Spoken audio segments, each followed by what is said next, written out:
What's up guys, it's Sam Greensley Fox. Today I'm doing my intro in my laundry room because it's the only room that has decent lighting right now. So there's that. Taking a trip into the other room, which is the living room. It's in a southwest facing window.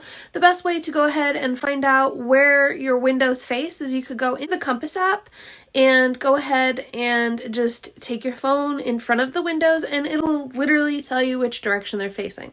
Please go ahead and subscribe. I'm trying to hit 10K by my birthday, which is in May, and I can only do that with the help of you guys, so I'd appreciate it. The only time I ever seem to really have any issues with temperature damage is either in the hot days of summer when things are scorching against my window, or in the very cold, which is right now. It's January, no, it's February, it's the middle of February. Whoo boy. So I figured I would go ahead and show you what plants I have in there. A majority of them are hanging because I have a large wall of windows and no curtains. So I just hang the plants on the curtain rod that's above it, and they all receive bright, indirect, dapple light throughout the entire day till the sun goes away. So these are good picks for that. Most of them are trailing, so that's also something that you may want to consider. For all the ones that I have in this window kind of receive filtered, bright, indirect light with the shades that I have behind them. Anything that is lower on a shelf kind of gets that cast down light. If you have any of the plants in this video, go ahead and let me know which one it is. This way we can compare how long them boys are.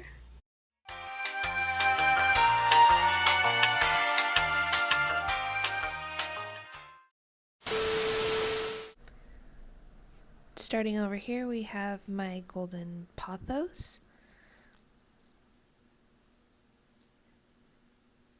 It's quite a bit away from my window. I kind of keep it over here by the cat house, but it's casting down to the floor, so I think it's doing okay. It's about 8 feet from the window, but it does have stretching points. Over here is my peace lily. This was actually the very first plant I ever got that sort of got me into houseplants. It probably flowers 2 to 3 times a year, but usually only in the spring and summertime. It's still pushing out some really nice green shiny leaves, so it's doing pretty good. Over here I have a Pothos Manjula, and I never really cut it back, so maybe once in a while I've taken a few, really small cuttings, but for the most part this thing likes to trail entirely down the bookshelf, and I have it resting over here on the desk, and it's pushing out some really nice variegation. Above it here is a Philodendron Xanadu. I got it from Lowe's. It was a discount plant that was probably about $2. It's doing pretty good, but there's a little bit of yellowing that's still going on. Back here's my little bunny from the Dollar Tree, little moss boy. Aroid root from my Monstera Deliciosa. I have it climbing up on one of the moss poles that I had made. These are actually poppy flower pods. I grew these this past year in my garden. They surprised me by coming up because I planted them the year before, so I was pretty surprised to see them. I was pleasantly surprised to see them, I should say. Over here is my mini Monstera, or my Monstera adansonii. It's also on one of my DIY moss poles, and it's just adapting really well. Over here is my first really large leaf alocasia. It didn't come with an ID over at Lowe's, and it did have a couple of burn spots. The only part I really have put towards the direct sunlight in this window is the very tip here, but it seems to be taking in the sun really nicely, and I'm letting it go until I see signs otherwise. Some really big leaves here. I just happened to wipe them off with water and a paper towel. That seems to be one of the things I forget to do, but it's pretty important to keep your plants happy. Over here is kind of a weird plant. I've had this quite a long time. I picked it up at Walmart, actually. maybe 3 years ago. It's called a Calathea Carnosa. It is an epiphyte, and it seems to continuously flower no matter what kind of condition you put it under. I can forget to water this almost the entire month, and I'd never know it other than looking at the very top. It started to stretch down a little bit because of the weight of the tendrils, but it continues to bloom all the time. Over here I have a mini hope. It is a hybrid.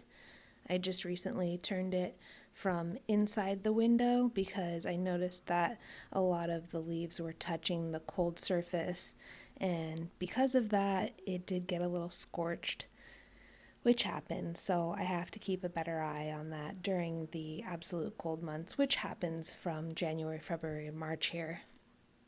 So now this is my little Brazil fill. Not too much variegation going on this, but this was just some of the cuttings that I took from a plant in my bedroom, and it's doing really well in this spot, kind of just hanging out.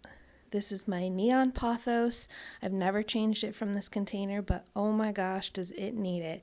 It needs some more space for the roots to grow so I can fertilize it. It needs some TLC, but for the most part, it takes cuttings really well. It propagates very easily, and it looks really pretty. Over here is another Monstera Deliciosa cutting that I took from my main vine. I have it trellised up on this little arch here, a little bit of sun damage from the summertime. Same conditions, it was too hot against the window, so I have a little damage on the leaves. Right below it, I have some amaryllis that I had from Christmas time, which I really enjoyed. I just recently come back. I also have a snake plant. It's got a nice small pot because it likes little tight feet once. And right here is a watermelon peperomia. Kind of a weird leaf here, but the rest of them are all coming out really nicely. I got it from a local grocery store, and I was really surprised to see it because I did not know that the tropicals line was even a thing, let alone something that was out and pretty available at a lot of different big box stores, common grocery stores. Along with that is my Raven ZZ plant. It's pushing out some new growth towards the center right here and here. And honestly, on these ends, I'm thinking it is maybe due to a cat. The culprit, the headless culprit, it looks like, tucked in there. This is a very dusty boy. This is my Aetherium. It's the one that you see around Christmas times that get those really weird cup-looking red flowers. There's a couple of pink varieties that you can pick up. And it blooms like once, and then I never see the blooms for maybe a couple of years. But the foliage is really nice when you remember to keep it clean. So I gotta rinse this guy off really soon.